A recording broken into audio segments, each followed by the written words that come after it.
The stove. Over here. It's in the kitchen. No, I mean my stove. I think I left it on.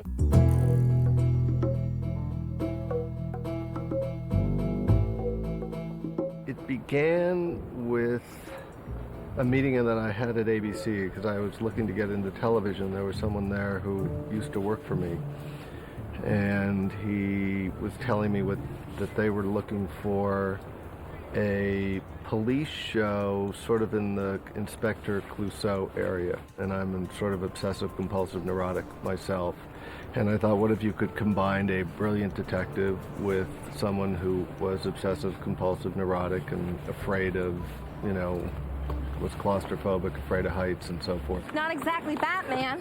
This guy, he was, what's the opposite of Batman? You are. So he said, well, see if you can figure it out and see if you can come up with a writer and a story for it. He asked me if it was something I'd be interested in writing, and one of the best decisions of my life was saying yes. I agree. But let's stay here a minute. Make it look like it's a tough decision. Okay. So I began to think about a cop with an obsessive compulsive disorder. I've always been a Sherlock Holmes fan, and the idea of having a character who was the smartest guy in the room, but also the guy with the most problems in the room, really made me laugh. The victim's short, maybe 5'4". Look at the chair, it's lowered almost all the way. Wow. We've been here all morning and nobody even noticed that. Sherlock Holmes had his Dr. Watson, his faithful, but not quite as smart as Holmes, sidekick. And Monk has his nurse, Sharona, that he's entirely dependent on. Where do I keep the large casserole dish? I can't find it anywhere. Right at the sink, upper middle cabinet.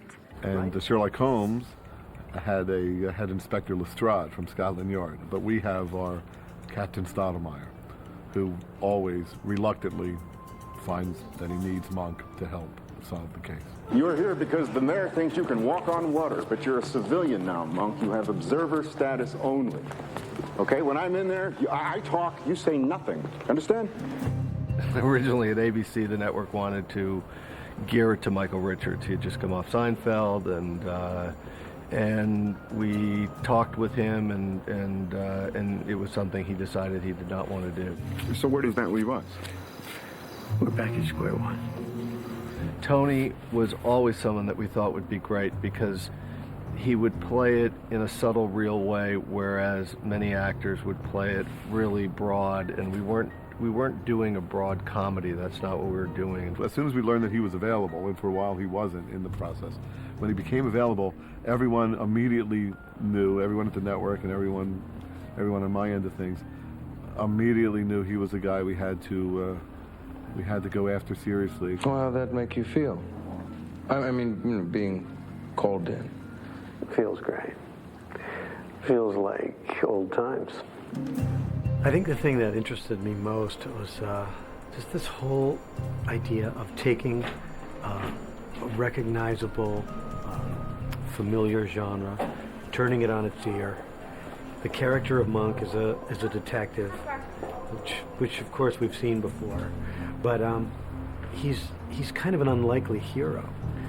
He's got a lot of problems, which somehow, in some ways, inhibit him from functioning in the world and in his job, because he's got a severe case of obsessive compulsive disorder.